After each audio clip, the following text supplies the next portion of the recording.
하겠습니다. 우리 옆에 있는 분들 같이 인사하겠습니다. 반갑습니다. 네, 반갑습니다. 네, 우리가 창세기가 이제 거의 어느덧 거의 끝 지점에 왔습니다. 저희가 후반부에서는 막 몇 장씩 했는데요. 여러분들 이제 이해가 다 되셨는지 모르겠습니다. 네, 오늘도 원래 이제 지난 시간까지 45장을 봤는데 오늘 이제 48장까지 쭉 보도록 하겠습니다. 지난 시간에 어떤 일이 있었냐면 이제 가나안 땅에서 큰 기근이 들었어요.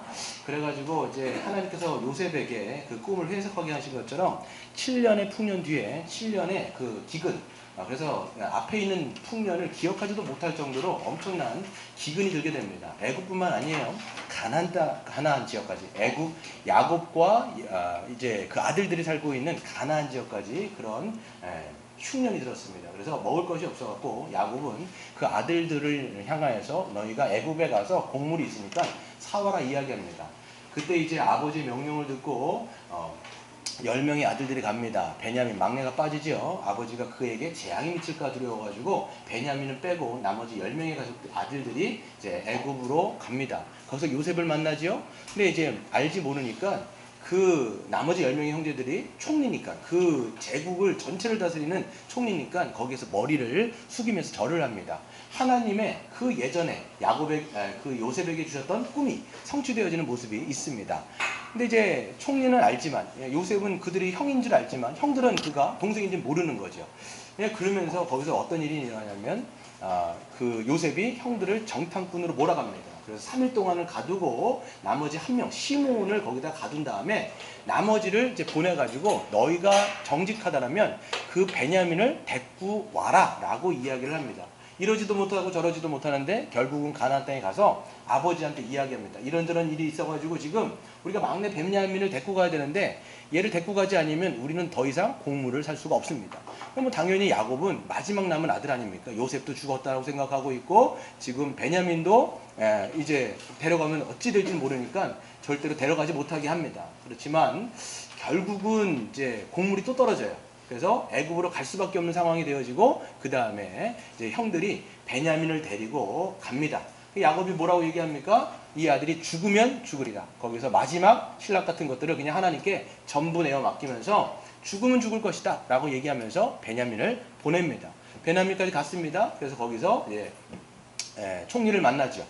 그런데도 이제 두근반 세근반 쫄았어요. 사람들이 이제 어떻게 될까 죽을까 막 이게 걱정하면서 갔는데 오히려 총리가 그 전체 이제 아들들을 뭡니까 그 형제들을 모으면서 잔치를 베풀고 그리고 밥을 줍니다. 그런데 거기서 어떻게 합니까? 형들에게는 그냥 일반적으로 밥을 주지만 그 자기의 친동생 누굽니까 베냐민에게는 5배의 곡식을 주면서 먹이지요.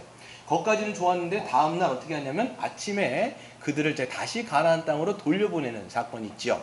돌려보내는데 어떻게 하냐면 거기서 이제 또 다시 도둑놈으로 몰기 위해서 은잔을 누구에게다 넣죠? 바로 베냐민의 자루에다가 넣습니다. 그리고 그들이 먼저 가는 것을 자기도 모르면서 가나요. 그리고 청지기를 시켜갖고 따라가게 한 다음에 그들에게 도둑으로 몰아갑니다. 너희들이 어떻게 이렇게 선을 악으로 갚을 수 있느냐? 우리 이게 총리가 너희들을 이렇게 선대했음에도 불구하고 어떻게 이게 악으로 갚느냐라고 하면서 몰아붙입니다. 자기네들은 알 길이 없는 거죠. 왜 그런지 모르고 어리둥절하는데 너희가 이 총리의 은잔을 가져갔다 이렇게 얘기하는 겁니다. 절대 아니다. 우리는 절대 안 가져갔다.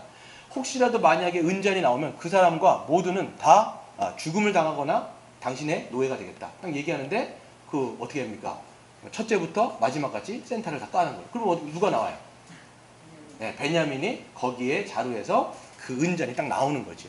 그러니까 이제 유다가 그때부터 나서는 거예요. 유다가 이제 나서는데 어떻게 하냐면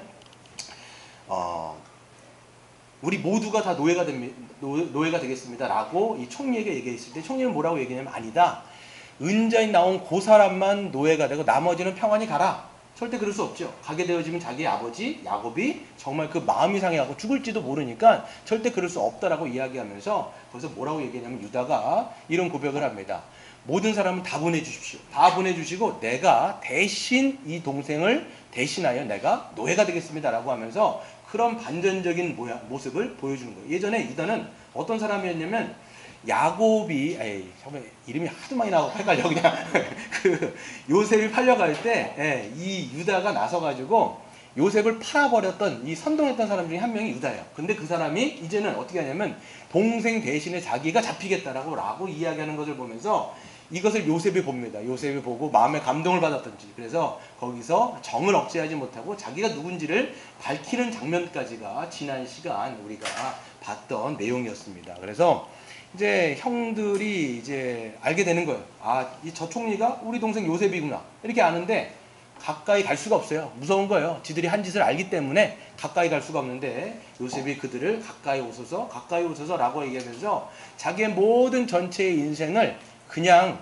형들의 악이 저지른 결과가 아니라 하나님이 우리 전체 이스라엘 민족들을 구원하시기 위해서 나를 먼저 보내셨습니다 라고 하고 하나님의 섭리의 관점에서 자기의 인생을 해석하는, 자기의 억울한 고난도 그 섭리의 관점에서 해석하는 그런 믿음의 모습을 보여주고 형들을 다 용서하는 모습을 보게 되어집니다.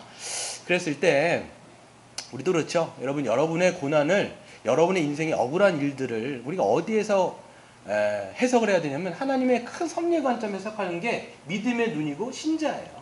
그 섭리의 관점에서 해석하지 못하면 여러분이 당하는 모든 그런 일들, 그것이 억울한 일들이든 뭐 어떤 일들이든 하나하나를 우리가 다 상처로 남을 수밖에 없는데, 하나님의 거대한 스케일 안에서 우리가 해석하다 보면 이건 우연이 아니라 우리를 통해서 하나님께서 역사하시는 일들이라고 보게 되어지고, 상처가 아니라 상처가 별이 되는 거예요. 너무 신적인가요? 아무튼 그래서 그런 일들이 있었던 것이죠. 그래서 오늘 보게 되어지면 쭉 한번 또 이야기를 좀 풀어는 드릴게요. 그래서 요셉이 만나고 이제 형들을 이제 상봉을 해가지고 어떻게 하냐면 그동안 못 봤던 베냐민을 끌어안고 울고 있습니다. 45장 후반절에 보면 막 끌어안고 울고 있어요. 그래서 그러면서 이야기하는 걸 뭐냐면, 당신들 땅들이 이제 가나안에 있는데 거기 심각한 기근이 아직까지 5년이나 더 남았다. 5년 동안 더 그러면 모든 민족 다 죽을 수 있으니까 아예 내가 지금 여기에서 총리로 하고 있는 이 애굽 땅으로 전체가 다 이사를 와라. 이런 제안을 합니다. 당연히 흔쾌히 좋아하겠죠. 그랬을 때 이제 이 동생들과 함께 이제 얘기를 하고, 우리 한번 45장 한번 찾아볼까요? 45장. 네. 18절을 보시면, 45장 18절을 보시면, 너희 아버지와 너희 가족을 이끌고 내게로 오라. 내가 너희에게 애굽의 좋은 땅을 주리니. 그 좋은 땅이 어디예요? 고센 땅이죠. 고센 땅. 특별히 이제 구별되어진 지역을 줍니다. 그래서 너희가 나라의 기름진 것을 먹을 것이다 라고 얘기하면서 그들에게 이제 모든 것들을 주면서 형들을 다시 고향 땅으로 보냅니다. 보내는데 이제 여기서 바로도 그 요셉의 형들이 왔다는 소식을 듣고 기뻐하면서 무엇을 주냐면 양식뿐만 아니라 왕실에 있는 수레를 주면서 거기에다가 아버지를 모셔오라고 명령까지 합니다. 그래서 이제 그 이스라엘의 형들이 그 가나안 땅에 모든 것을 싣고 가게 되어지는 것이죠. 21절에 보시면 요셉이 바로의 명령대로 그들에게 수레를 주고 길 양식을 주며, 또 22절 또 그들에게 다 각기 옷 한 벌씩을 주되, 그들은 누구예요? 형들에게 옷들을 주는데 베냐민에게는 몇 배? 은 300과 옷 5벌. 항상 5배를 주는 것 같아요. 그래갖고 자기가 사랑하는 동생 5벌을 챙겨주면서 보내는 것이죠. 그러면서 24절에 보시면 형들을 돌려보내면서 이렇게 이야기합니다. 그들에게 이르되 당신들은 길에서 다투지 말아라. 이렇게 얘기하는 거예요. 왜 그러냐면 지금까지는 총리 앞이니까, 아무튼 동생이라고 할지라도 총리 앞이니까 못할 말들은 이제 안 하는 거죠. 아니 막 이제 하다가 이제 가다가 보면 자기들끼리 막 싸울 거 아니에요. 네가 그때 막 그래 막 이렇게 할까봐 이제 얘기를 하는 거예요. 싸우지 말고 가서 아버지를 모셔와라 라고 이야기합니다. 그들이 이제 가나안 땅에 가갖고 아버지를 만났겠죠. 그리고 아버지한테 이 모든 내용들을 다 이야기했을 거예요. 소상히 다 얘기했을 겁니다. 아버지 요셉이 살아있습니다. 뿐만 아니라 요셉이 애굽의 총리가 되어가지고 지금 살아있습니다. 이렇게 얘기하니까 아버지가 믿을까요 안 믿을까요? 안 믿는 거예요. 잘 안 믿는 거예요. 죽은 줄만 알았던 그 아들 17년 동안, 거의 20년 동안 보지를 못했는데 그 아들 죽었다고 생각했는데 살아있다고도 하는 것도 잘 안 믿기는데, 그 아들이 총리가 됐다고 하면 누가 믿겠냐고요. 어리둥절하고 있으니까 형들이 뭘 보여주냐면 바로가 보내준 수레, 지금으로 말하면 전용차, 이걸 딱 보여주면서 진짜 살아있습니다 라고 얘기합니다. 그때 28절에 보시면 27절에 보시면 그들이 또 요셉이 자기들에게 부탁한 모든 말로 그에게 말하매 그들의 아버지 야곱은 요셉이 자기를 태우고 보낸 수레를 보고서야 기운이 소생한지라. 기운이 그냥 낙심해 있다가 확 살아나는 거였어요. 그러면서 내가 지금 죽어도 좋다, 여한이 없다라고 얘기하면서 그 만족감을, 기쁨을 이기지 못하는 모습을 보게 됩니다. 그래서 46장에는 어떤 내용이 되냐면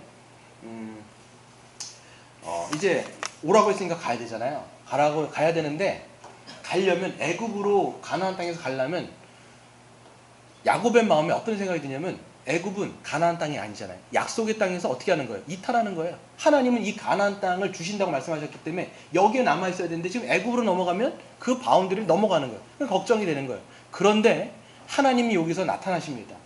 희생 번제를 드릴 때 하나님이 야곱에게 나타나셔서 뭐라고 말씀하시냐면 야곱아 야곱아 두 번 부르세요.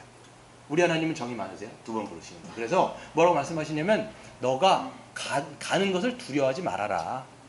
내가 너와 함께 갈 뿐만 아니라 너가 그 애굽 땅에 갔을 때에도 정말 그 수많은 민족을 너로 말미암아 번성하게 할 것이고 야곱에게 이미 주셨던 약속이죠.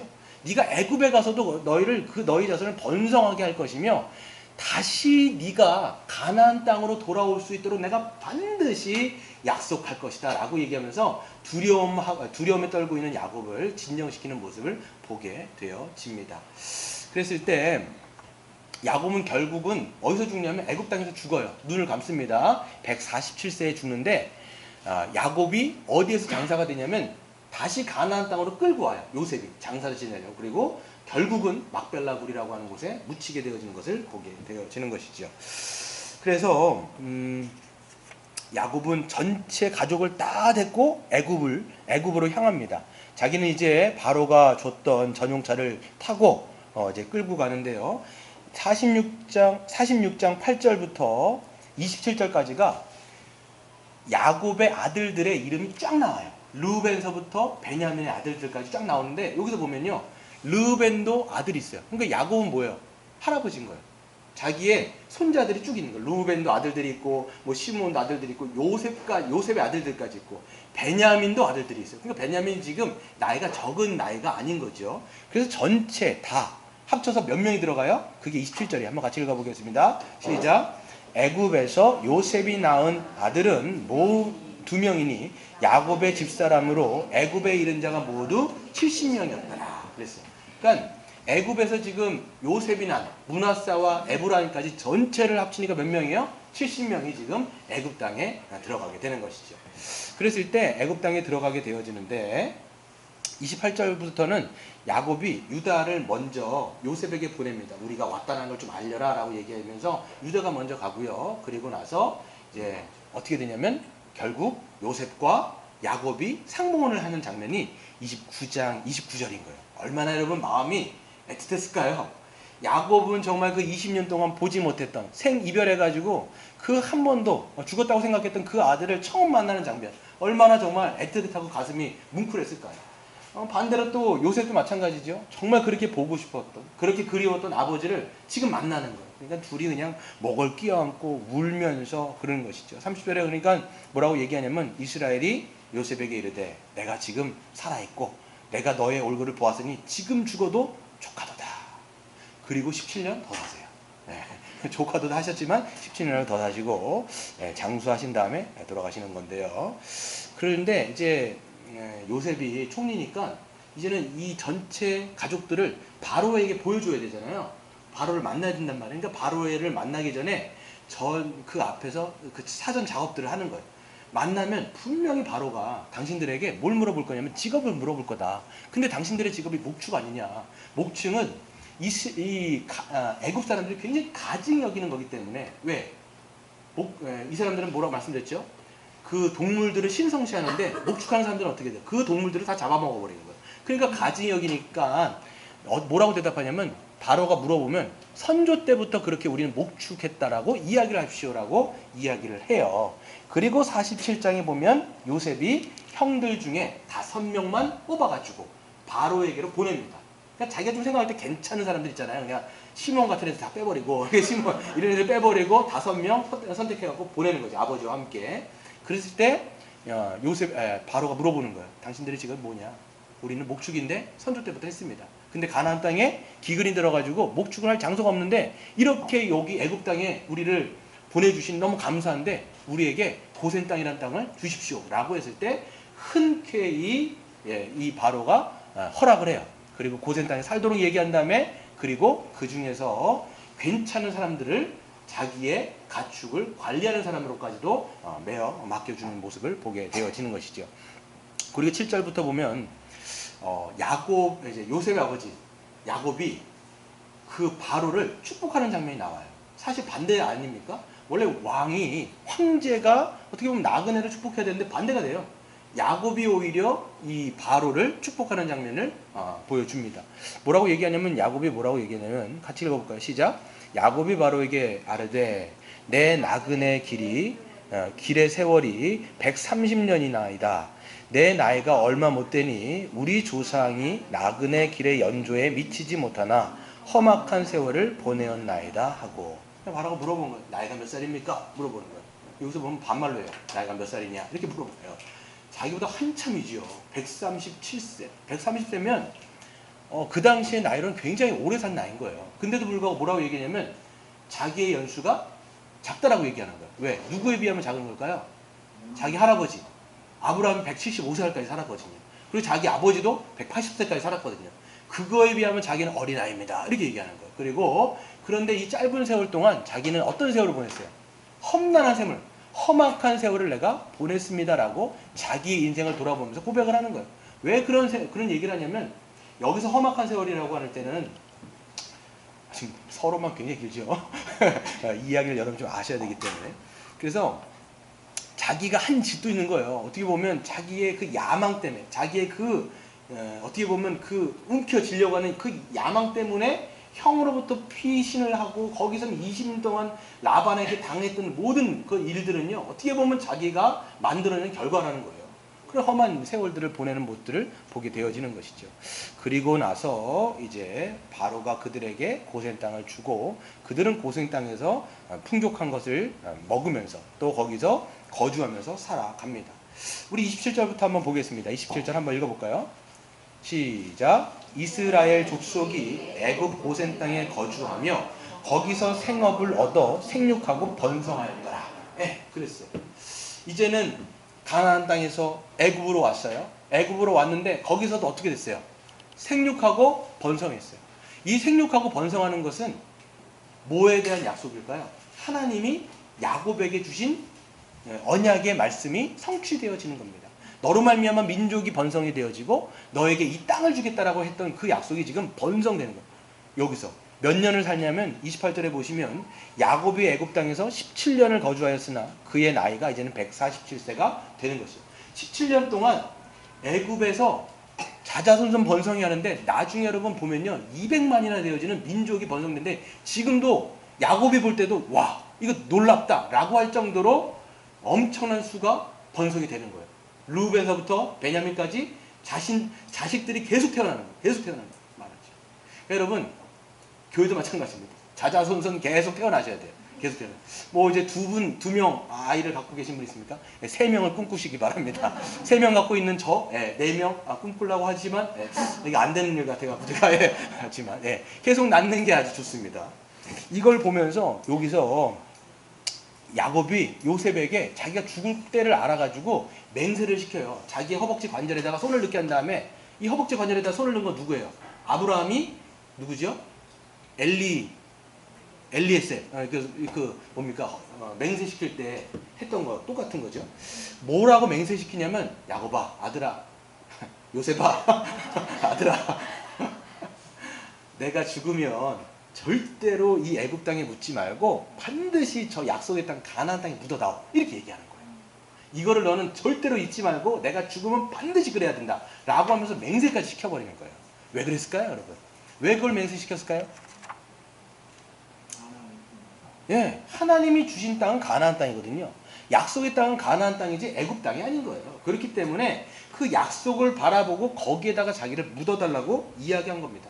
자기의 선조들을 보면요, 자기 선조들 전체가 다 하나님의 약속을 믿었기 때문에 그 약속의 땅에 다 묻혔어요.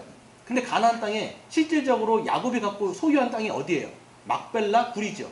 그건 자기의 할아버지인 아브람이 해족속으로부터 샀던 그 막벨라 땅인 거예요. 거기 누가 묻혀요? 아브라함이 묻힙니다. 그리고 아브라함의 사모님 누가 묻혀요? 사라가 묻히죠. 그리고 이삭이 묻히고 리브가가 묻히고 그 다음에 야곱이 묻히고 레아가 묻히고 나중에 요셉이 묻혀요. 네. 그렇게 전체가 묻힙니다. 다. 왜 그러냐면 하나님의 약속의 땅은 가나안인 거예요. 그렇기 때문에 야곱은 지금 애굽 땅에 있다 할지라도 그 땅으로 가야 되는 거예요. 그 땅을 소망함을 통해 소망이 있기 때문에 아들에게 그렇게 맹세를 시킨 겁니다. 그렇다면 우리가 여기서 한 가지 질문을 던져봐야 되는데, 야곱은 어떻게 가나안 땅이 자신의 민족의 땅이 될 것임을 확신하며 소망할 수 있었을까? 여러분, 사실 가나안 땅은요, 여전히 가나안 민족들이 살고 있었고요. 그리고 자신의 땅이라면 아까 말씀드린 것처럼 조금인 거예요. 가나안 땅이 이렇게 있으면요, 거기에 점 하나 찍혀 있는 거예요. 아주 작은 막벨라 굴이라고 하는 고거 하나 자기의 소유로 있었는데, 이걸 하나님이 자신의 민족의 땅이 되게 하신다고 했는데 어떻게 그걸 믿냐라는 거예요. 어떻게 소망할 수 있고 어떻게 여러분 그것을 믿을 수 있을까요?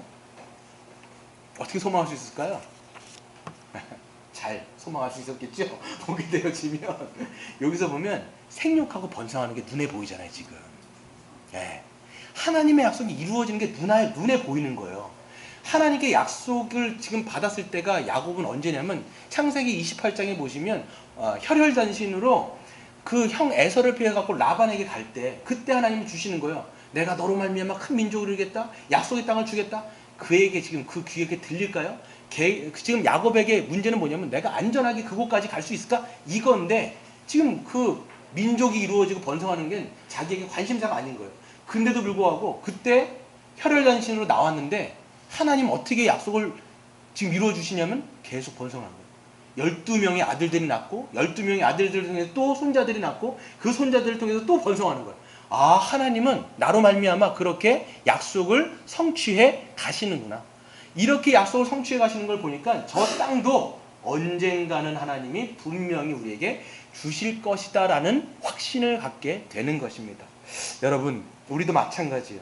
우리에게 주신 하나님의 약속이 있어요. 어떤 약속이 있을까요? 여러분, 성경은요 전체가 다 약속이에요. 구약과 신약, 우리 다 약속이에요. 성경은 다 약속이에요. 그러니까 여러분이 드셔야 되는 약은 뭐냐면 당뇨약이 아니라 구약과 신약을 드셔야 돼요. 그러니까 여러분 보면 어떤 약을 먹어, 근데 다 이게 약속이에요. 우리에게 남은 약속이 뭘까요? 그리스도께서 다시 오시면 새하늘과 새 땅을 우리에게 주신다는 거예요. 우리의 몸이 완전히 새롭게 바뀌어지게 되어지고 새하늘과 새 땅에 들어갈 수 있는 영광스러운 몸을 입어서 이 모든 세상의 모든 악들은 심판되어지고 하나님의 백성들이 완전히 살 수 있는, 원래 하나님께서 에덴 동산에서 꿈꾸셨던 그 새하늘과 새 땅이 이 땅 가운데 완성된다라고 성경이 약속하고 있어요. 그거 여러분 어떻게 믿으시겠냐라는 거예요. 우리에게 뭐 여러분 믿으시겠어요? 이거? 어디 써 있어요 그게? 물론 성경에 써 있죠. 성경에 쓰여 있으니까 믿는 건데 그냥 단지 성경에 쓰여 있으니까 믿는 것이 아니라 눈에 우리에게 보여지는 하나님의 놀라운 축복들이 지금 우리의 눈앞에서 이루어진 것을 여러분들이 경험하시고 그것들을 우리가 몸소 우리가 맛볼 때 하나님의 맨 마지막에 약속까지도 우리가 소망할 수 있다는 거예요. 지금 이 땅에서 그것을 누리지 못하고 그것을 눈앞에 보지 못하면 절대로 여러분 우리는 마지막 때를 절대 소망할 수가 없어요. 시편 34편에 보면 뭐라고 말씀하고 있습니까? 너희가 여호와의 선하심을 맛보아 할지어다. 지금 여러분 우리가 예수 그리스도를 믿으면 우리 안에 누가 들어오세요? 성령께서 들어오시죠. 성령이 우리로 하여금 하나님 나라를 간헐적이지만 우리로 하여금 맛보게 하는 거예요. 예배를 통해서, 성도 간의 교제를 통해서, 말씀을 읽을 때, 기도할 때, 우리가 성도 간에 우리가 서로 은사를 쓸 때 이런 것들을 누리게 하는 거예요. 지금 여기서. 그래서 여러분, 하나님 나라는요 맨 마지막에 올 거가 완성이긴 하지만 지금 이미 하나님 나라 임했다 안 임했다? 임했다라는 걸 여러분 믿으시길 바라요. 여러분 그걸 믿는다면 실질적으로 우리가 그 하나님의 나라를 지금 여기서 맛보셔야 돼요. 성령이 우리 안에 계신데 이걸 우리가 맛보지 못하면 어떻게 소망하겠냐고요. 야곱도 마찬가지로 지금 거기에서 눈앞에 생육하고 번성되어지는 게 보이기 때문에 약속의 땅을 소망했거든요. 지금 여기서 누리라는 거예요. 근데 안 늘어진다. 이걸 잘 모르겠다. 여러분 절대 하나님의 나라는 개인적으로 누리는 것은 힘들어요. 하나님이 우리를 어떻게 불러주셨어요? 교회로 불러주신 거예요. 개인적인 것이 아니라 공동체적인 거예요. 하나님의 나라는 창세기부터 보면요, 혼자 독처하는 것이 좋지 못하다 말씀하시면서 한 몸으로 만들어 주셨어요. 그 한 몸이 회복된 공동체가 어디예요? 바로 예수 그리스도 안에 있는 이 에클레시아, 교회라는 거예요. 그렇기 때문에 교회 안에서 우리는 성령의 충만함을 함께 누리는 거예요. 그래서 어떻게 합니까? 이렇게 하나님의 가족들이 함께 모여갖고 주님 앞에 나아갈 때 성령의 임재를 같이 누리게 되는 것이고, 하나님의 말씀을 들으면서 그것을 누리게 되는 것이고, 서로 사랑하면서 주님의 사랑을 누리게 되는 거예요. 그러니까 여러분, 우리가 하나님 우리를 사랑하는 것을 우리가 어떻게 합니까? 옆 사람의 사랑을 통해서 주님의 사랑을 깨닫는 거거든요. 여러분, 사도신경에 보면요, 우리가 믿는다라는 것 중에서 뭘 믿어요? 성도 간의 교제를 믿는 거예요. 서로 사랑하는 것을 통해서 그리스도의 사랑을 우리는 여기서 누리게 되는 것이고, 그리고 여러분에게 무엇이 주어져 있어요? 은사가 있죠? 내가 하나님께 받은 은사를 다른 옆에 있는 지체들을 위하여 부릴 듯 쓸 때 성령의 충만함을 누리게 되는 것이고, 교회 전체가 복음 사명을 함께 감당할 때 성령의 권능을 누리는 거예요.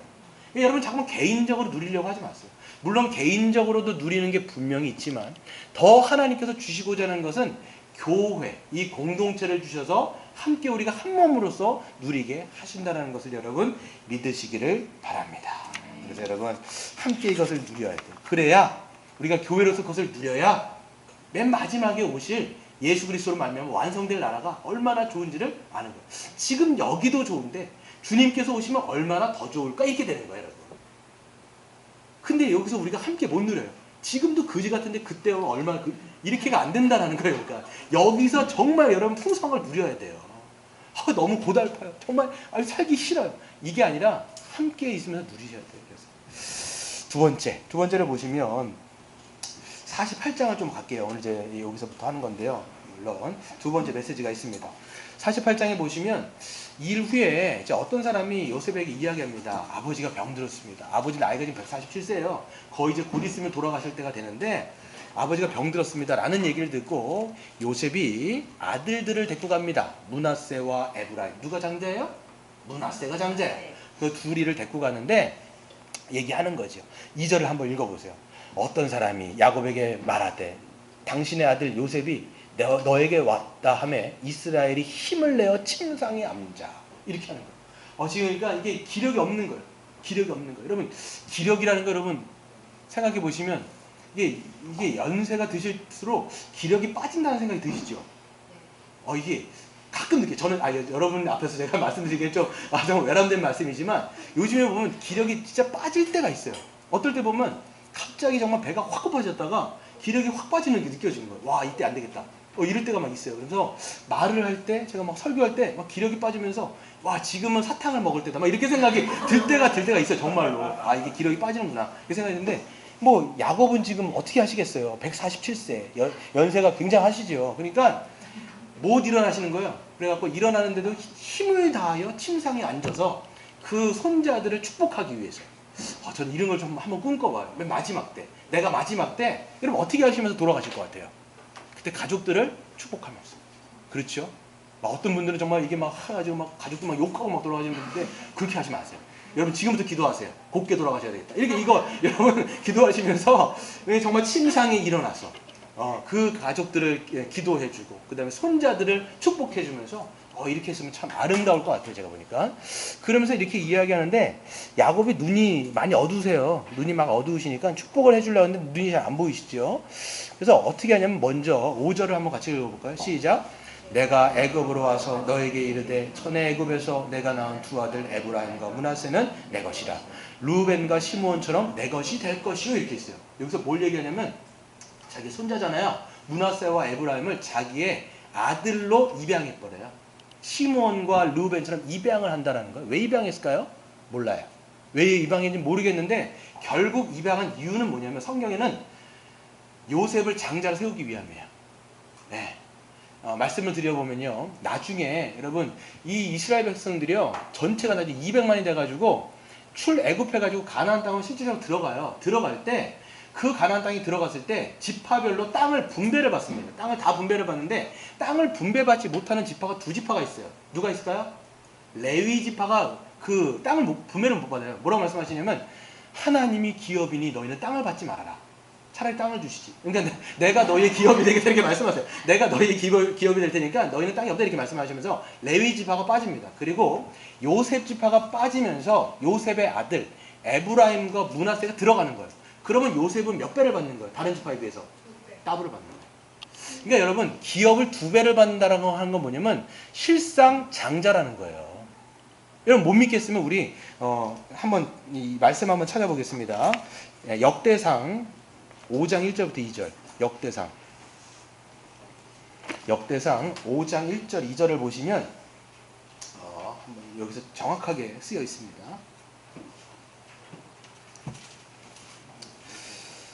뭐라고 말씀하시냐면 역대상 우리가 잘 찾지 않는 부분이에요. 역대상 그럼 어디 있냐? 역대하 앞에 있을 거예요. 그래서 보시면 제가 읽어드리겠습니다. 이스라엘의 장자 르우벤의 아들들은 이러하니라. 가로치고 르우벤은 장자라도 그의 아버지의 침상을 더럽혔으므로 장자의 명분이 이스라엘의 아들 요셉의 자손에게로 돌아가서 족보의 장자의 명분대로 기록되지 못하였느니라. 유다는 형제보다 뛰어나고 주권자가 유다에게서 났으나 장자의 명분은 누구에게 있어요? 요셉에게 있는 거예요. 네. 그러니까 르우벤이 원래 장자인데 장자의 그거를 상실해 버렸어요. 왜? 아빠 침상을 그냥 말하기 좀 그렇지만 그 어머니 그 첩에 빌하와 간통을 했거든요. 그래갖고 장자의 이거를 상실해 버리고 요셉이 거기에 들어가게 되어집니다. 그래서 여기서 두 아들을 입양함으로써 2배를 받게 하고 실상은 요셉을 장자로 세우는 모습을 보게 되는 것입니다. 그런 모습을 통해서 이제 이스라엘이 여기서 계속 보면요. 야곱이란 말을 하기보다는 이스라엘이란 말을 씁니다. 그래서 바뀐 이름 이스라엘이 요셉의 두 아들을 이르되 축복하기를 원합니다. 축복하기를 원하면서 그 아들이 누구냐라고 묻는 거예요. 눈이 안 보이니까 누구냐 묻는 거예요. 그랬더니 요셉이 이야기하기를 하나님께서 내가 애굽 땅에 있을 때 나에게 주신 아들들입니다 라고 얘기합니다. 그래 데리고 와라. 내가 그 아들들을 이제 내가 축복하겠다라고 얘기합니다. 여러분 잘 보시면요. 족장들의 안수 기도는요. 차원이 달라요. 지금 보시면 아브라함이 축복할 때, 이삭이 축복할 때 다 어떤 거였어요? 하나님의 계시가 묻어있는 하나님의 계시의 통로로서 족장들이 지금 이 안수 기도를 하는 모습을 보게 되는 것이죠. 족장들의 그래서 기도는 특별하다는 걸 여러분이 아셔야 되는데 그 축복 기도를 해주는데 이제 앞에 나가야 되잖아요. 아빠가 눈이 안 보이니까 이제 요셉이 자기 아들들을 데리고 자기 아버지에게로 옵니다. 근데 어떻게 하냐면 오른손으로는 누구를 잡아요? 에브라임을 붙잡고 그 다음에 왼손으로는 므낫세를 붙잡고 아버지에게 오는 거예요. 왜 그랬을까요? 이렇게 끌고 오면 어떻게 되는 거예요? 아버지가 딱 섰을 때 야곱의 편에서는 오른손으로 므낫세가 되어지고요. 왼손으로는 에브라임이 되는 거예요. 그러니까 아버지가 안 보이니까 장자를 오른손으로 해주십사 아예 맞춰서 맞춤형인 거예요. 맞춤형으로 세팅을 해갖고 간 거예요. 근데 문제는 뭐냐면 보세요. 14절 이스라엘이 오른손을 펴서 차남 에브라임의 머리에 얹고 왼손을 펴서 므낫세의 머리에 얹으니 므낫세는 장자라도 팔을 엇바꾸어 얹은 거예요. 이 크로스한 거예요. 크로스 해가지고 이렇게 해갖고 그냥 축복을 해야 되는데 이렇게 축복을 하시면서 이렇게 축복하면서 뭐라고 얘기냐면 여기서 축복 기도를 하는 거예요. 내 조부 아브라함과 아버지 이삭이 섬기던 하나님, 나의 출생으로부터 지금까지 나를 기르시는 하나님, 나를 모든 환난에서 건지신 여호와의 사자께서 이 아이들에게 축복을 주시오며 이들로 내 이름과 내 조상의 아브라함과 이삭의 이름으로 칭하게 하시오며 이들이 세상에서 번식되게 되기를 원합니다. 풍성하게 번성되기를 원하며 이런 축복의 기도를 므낫세가 아니라 에브라임 차자에게 한다는 거예요. 그러니까 요셉이 마음이 좋아요, 안 좋아요? 마음이 기뻐하지 않은 거예요. 그래서 아버지한테 뭐라고 얘기하냐면 아버지가 축복할 때 마음이 기뻐하지 않으면서 그 손을 다시 옮겨갖고 이렇게 하려고 하는 거예요. 그랬을 때 아버지 야곱이 뭐라고 얘기하냐면 아들아 나도 한다. 나도 한다. 이렇게 이야기하면서 하나님의 계시의 축복을 그 에브라임에다 해주면서 이야기합니다. 이 아우도 그보다 큰 자가 뭡니까? 19절에 보면 나도 한다. 내 아들아 나도 한다. 그도 한 족속이 되며 그도 크게 되려니와 그의 아우가 더 큰 민족이 되어지고 그의 자손이 여러 민족을 이룰 것이다 라고 얘기하면서 차자인 에브라임을 장자인 므낫세보다도 더 앞세우는 모습을 보여주는 것이지요. 왜 그랬을까요? 여러분 왜 그랬을까요? 창세기를 보면 이런 내용이 계속 나와요. 여러분 생각해 보세요. 창세기에서 족장 이야기 할 때마다 지금까지 장자에게로 하나님의 축복이 흘러갔던 적이 없어요. 계속 찾아요. 보세요. 아브라함의 장자는 누구였어요? 이스마엘이죠. 이스마엘 아니었어요. 바로 이삭에게로 넘어갑니다. 이삭에게 두 아들이 있었습니다. 에서와 야곱이 있어요. 근데 에서가 아니에요. 누구에게로 넘어가요? 야곱이 넘어가는 거예요. 야곱에게는 쭉 아들이 있는데 지금 여기서 입양했기 때문에 그 입양한 아들 므낫세와 에브라임인데 므낫세가 아니라 뭐예요? 에브라임으로 흘러가는 거예요. 창세기는요 처음부터 끝까지 계속 찾아요. 그러면 여러분 잘 생각할 때 성경은 찾아 성사상입니까 여러분? 이런 얘기를 하면요 주한이의 마음이 항상 기쁘지가 않아요. 얘가 장자거든요. 그러면 얘는 나는 뭐야 이렇게 생각하고 그러면 맨날 주명이야? 이렇게 생각하는데 이거를 우리는 어떻게 봐야 되느냐. 여러분 찾아들 뭐 있으시죠? 찾아들 좋으시겠어요. 근데 성경은요 그 얘기를 지금 하려는 게 아닌 거예요. 지금 성경은 뭘 얘기하고 있냐면 일련의 이 사건들을 통해서 하나님의 주권적인 선택이에요. 이게 그 당시에 보면요 장자는 바로 누구냐면 첫 번째 태어난 애가 장자인 거예요. 그들에게 모든 것들이 축복이 다 주어지고 유업도 2배예요 항상.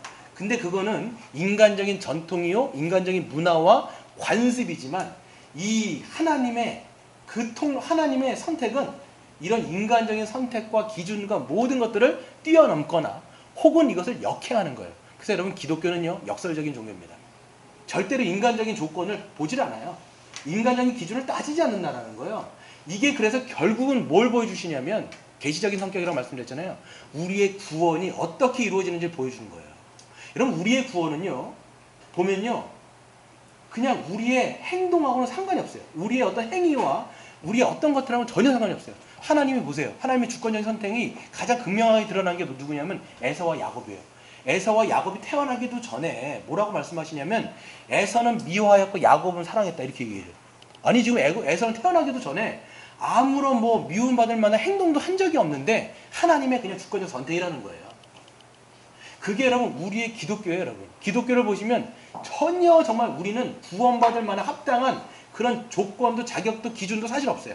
근데 하나님이 그냥 우리를 부르시고 선택하신 거예요. 여러분 잘 생각해 보세요. 여러분이 뭐 잘한 게 있어갖고 선택하셨을까요? 하나님이? 잘 생각해 보세요. 아무것도 없다라는 거예요. 그래서 제가 한번 말씀을 한번 읽어드리면 고린도전서 1장 20절을 보시면요. 형제들아 너희를 부르심을 보라. 육체를 따라 지혜로운 자가 많지 아니하며 능한 자가 많지 아니하며 문벌 좋은 자가 많지 아니하도다. 그러나 하나님께서 세상에 미련한 것들을 택하사 지혜 있는 자들을 부끄럽게 하려 하시고 세상이 약한 것들을 택하사 강한 것들을 부끄럽게 하려 하시며 하나님께서 세상에 천한 것들과 멸시받는 것들과 없는 것들을 택하사 있는 것들을 패하려 하시나니 이는 아무 육체도 하나님 앞에 자랑하지 못하게 하려 하심이라. 아멘. 그러니까 여러분 보세요. 우리의 어떤 인간적인 조건과 행위와 어떤 기준을 본다면 우리는 선택받을 만한 사람은 전혀 아닌 거죠. 세상에 얼마나 잘난 사람 많습니까? 탁월한 사람 많습니까? 문벌 좋은 사람 얼마나 많고 학벌 좋은 사람 얼마나 많아요. 근데 그런 사람을 하나님은 선택하시는 것이 아니라 오히려 여러분 그런 사람을 택하는 게 하나님의 영광이 어떻게 보면 더 좋을 수도 있을 것 같아요. 그렇잖아요. 막 괜찮은 사람들 막 정말 돈 많고 막 권력 있고 뭐 이런 사람 딱 택하면 오히려 하나님의 이름이 더 잘 드러나는 것 같아 보이지만 그런 사람 인간적인 조건의 기준이 아니라 오히려 세상에서는 아무것도 아닌 것 같고 정말 볼 것 없는 그런 사람들을 오히려 택하여서 하나님 앞에 우리가 자랑하지 못하고 그래서 오히려 주님만을 자랑할 수밖에 없는 자들을 택하신다고 성경에 이야기를 하는 것입니다. 그래서 여러분 잘 생각해 보세요. 여러분 우리가 하나님 앞에 구원받을 만한 조건이 있을까요? 없을까요? 없어요. 네. 여러분 우리가 뭐 착한 일에서 뭐 이런 분들 혹시 계신가요? 아 내가 좀 착한 일을 했기 때문에 내가 뭐 남들 피해도 안 주고 지금까지 그냥 봉사하면서 섬기면서 착하게 살았기 때문에 하나님께서 그것 보시고 나를 구원하신 게 아닌가라고 생각하면 착각이에요. 여러분. 우리는 아무런 구원받을 자격이 없지만 하나님이 그냥 우리를 창세 전에 이게 여러분 기독교에서 어떻게 보면 선택이에요. 하나님께서 우리를 택정하셔서 우리를 삼아주셨기 때문에 그렇기 때문에 우리가 그리스도를 참되게 믿는다라면 우리 안에서 있을 수밖에 없는 게 뭐냐면 그래서 겸손이라고 하는 덕목이 있을 수밖에 없어요. 어거스틴이라는 분은 이렇게 이야기합니다. 그리스도인에게 있어서 가장 중요한 덕목이 뭐냐? 첫째도 겸손이요, 둘째도 겸손이요, 셋째도 겸손이다. 그럼 겸손이라고 하는 게 뭐냐면 그냥 막 굽신굽신하게 겸손이 아니에요. 진짜 이 성경에서 나오는 이 겸손이라고 하는 덕목은 뭐냐면 어디서 나오느냐? 자기의 죄인됨을 철저하게 깨닫는 데서 나오는 거예요. 아, 나에겐 구원받을 만한 자격이 없구나. 그런 공로가 없구나. 제가 저를 생각해도 뭐 목사 이전에 성도가 되는 그런 뭡니까? 그럴 만한 자격이 전혀 없다는 걸 저는 생각이 들어요. 야, 나 같은 사람이 어떻게 구원받았을까? 나 같은 사람이 어떻게 이렇게 구원받아가지고 이렇게 하나님의 사람으로 내가 선택받았을까? 이런 생각을 하면 그냥 겸손할 수밖에 없는 거예요. 자랑할 것이 없는 것이죠. 그런 겸손이 여러분에게 있으시죠? 네, 있으시길 바랍니다. 마지막으로 우리 한 가지만 더 놓고 그거 마지막으로 마칠 텐데요. 오늘 이제 48장을 보시면요. 요셉의 인생이 마지막입니다. 요셉의 인생이 마지막이에요. 그래서 요셉의 인생을 한번 좀 정리를 한번 해볼 필요가 있는데요. 요셉은 하나님이 족장들에게 주신 약속이 얼마나 신실하게 성취되어진가를 보여주는 중요한 인물로서 이 창세기 48장에 마무리가 되어집니다. 여러분 족장은 누구예요? 족장. 아브라함, 이삭, 야곱 세 명이 족장이고 요셉은 족장은 아니에요. 그런데 하나님의 약속이 얼마나 신실하게 이루어지는지를 보여주는 전형적인 인물이죠. 그렇기 때문에 48장에서 요셉의 역할은 끝이 나요. 그리고 다시 족장인 야곱에게로 포커스가 흘러갑니다. 그리고 요셉의 인생은 클라이막스가 있는데 요셉의 인생을 한마디로 이야기한다면 뭐라고 얘기할 수 있을까? 요셉의 인생. 여러분 보시면 요셉의 인생은 한마디로 뭘까요? 억울한 고난의 인생이었어. 억울한 시련과 이 고생, 이 고난의 연속이었다고 우리는 볼 수가 있습니다. 그런데 이 요셉의 인생을 두 가지로 살펴본다면 첫 번째는 요셉이 어떻게 이 억울한 고난과 시련을 견딜 수 있을까요? 또 두 번째는 요셉은 왜 이런 억울한 고난과 시련을 겪어야만 했을까? 이거에 대해서 우리가 답을 한 다음에 마치도록 하겠습니다. 첫 번째, 여러분 요셉은 어떻게 이 시련과 이 고통의 시간을 견딜 수 있을까? 여기 보면요, 요셉이 뭐 천성적인 기질로서 뭐 끈기가 있고 뭐 인내심이 강하고 그래갖고 여러분 한 것이 아니라는 거예요. 네. 그 유치원에 제가 애를 데리고 이제 주성이를 데려가는데 얘네들이 항상 뭐라고 얘기하냐면 끝때 인사를 해요. 선생님한테 인사를. 뭐 감사하는 어린이가 되겠습니다. 뭐 이렇게 뭐 어떤 어린이가 되겠습니다. 근데 요번 10월 달은 보니까 끈기 있는 어린이가 되겠습니다예요. 근데 보면 여러분 우리가 이것을 뭐 끈기 있는 어린이가 되겠습니다. 이걸 뭐 작심한다라고 끈기 있는 어린이가 되는 것이 아니라 모든 인내와 시련 가운데 우리 신자는요 결국 어떻게 된 거예요? 하나님이 인내하게 하시고 이런 것들을 시련을 이길 수 있는 힘을 주셔갖고 결국은 우리가 이 땅 가운데 이곳 가운데 왔다라는 것들을 우리가 알아야 된다는 것이죠. 여러분 보면요 요셉의 인생 가운데 억울한 고난을 당해서 팔려가기도 하고 왕의 제수 가운데 들어갔을 때 그때마다 성경에서 이야기되는 게 뭐예요? 하나님이 함께 하십니다. 하나님이 함께 하시고 그를 형통케 하심으로 그로 말미암아 그가 이기게 됐다. 그가 그것을 인내하게 됐다라고 설명을 합니다. 여러분의 인생을 한번 잘 살펴보세요. 여러분 이 40년, 50년, 60년의 인생을 보시면 지금 어떻게 이곳 가운데 왔냐라고 물을 때 여러분 어떻게 오셨어요? 뭐 여러분 뭐 그때마다 힘든 일이 있을 때마다 계획을 잘 짜고 분석을 하고 내가 해결책을 하면서 대책을 마련하고 계획을 해가지고 지금까지 오신 게 아니라는 걸 거예요. 뭐예요? 그냥 어떻게 하다 보니까 이렇게 온 거예요. 그렇죠? 알고 보면 그것이 하나님의 섭리 가운데 하나님의 인도하심이 있는 것이고 하나님이 견디게 하시고 이기게 하시고 어찌어찌 하다 보니까 지금 이 자리 가운데 있는 거예요. 요셉도 그랬던 것처럼 우리도 마찬가지입니다. 하나님께서 함께 하시고 또 하나님께서 형통하게 하실 때 우리가 견딜 수 있고 이곳 가운데 되게 하는 것이죠. 그리고 두 번째는요. 요셉이 왜 이런 억울한 고통의 시간을 겪어야 됐을까? 우리는 살펴볼 수 있어요. 억울하게 형들에게 팔리고 억울하게 감옥에 들어가서 13년의 세월을 노예를 보냈습니다. 그렇다면 하나님은 왜 이런 고통의 시간을 허락하게 하셨을까? 바로 뭘까요? 왜 그렇다고 생각하십니까? 왜 이런 시련들을 주셨을까요? 하나님의 계획하신 일이 있죠. 하나님의 계획하신 뜻이 뭐예요? 예, 그들로 먼저 가나안 땅에 가게 하셔서 모든 이스라엘 민족들을 기근에서 건져내게 하시기 위해서 그로 하여금 말씀이 응할 때까지 그를 단련하셔서 결국은 모든 민족을 구원하는 사명자로 만드시기 위해서 그런 고난을 허락하셨다라고 말씀을 하고 있습니다. 우리 시편 105편을 찾고 우리 마치도록 하겠습니다. 시편 105편을 한번 찾아볼까요? 시편 105편을 보면요. 이거는 이스라엘 민족의 역사가 담겨있는 시입니다. 그래서 족장들의 이야기가 나오고 요셉의 이야기가 나오고 여러 가지 이야기가 다 나오는데 요셉의 이야기를 이렇게 한마디로 정의를 합니다. 우리 17절 18절 한번 같이 읽겠습니다. 시작. 그가 한 사람을 앞서 보내셨으며 요셉이 종으로 팔렸도다. 그의 발은 차고를 차고 그의 몸은 쇠사슬에 매였으니 곧 여호와의 말씀이 응할 때까지라. 그의 말씀이 그를 단련하였도다. 아멘. 그러니까 여러분 보세요. 그로 하여금 억울하여 지금 보면요. 요셉이라는 인물은요. 자기의 잘못 때문에 간 게 아니에요. 그런데 계속 팔리고 끝내는 왕의 그 감옥의 죄수로까지 팔리는 그런 비참한 인생으로 발에 착고가 착겨지고 쇠사슬이 감길 정도로 그의 인생을 그렇게 묶는단 말이에요. 얼마나 여러분 고통스러웠을까요? 그 13년의 세월이 누가 여러분 그것을 다시 갚아줄 수 있겠냐는 거예요. 억울한 인생이에요. 그럼에도 불구하고 이걸 뭐라고 얘기하냐면 하나님이 그 말씀이 응할 때까지 그를 어떻게 하셨다는 거예요? 단련시켰다는 거예요. 여러분 우리에게 당해지고 있는 모든 여러분 시련과 고통 이게 뭐예요? 우리에게는 단련인 거예요.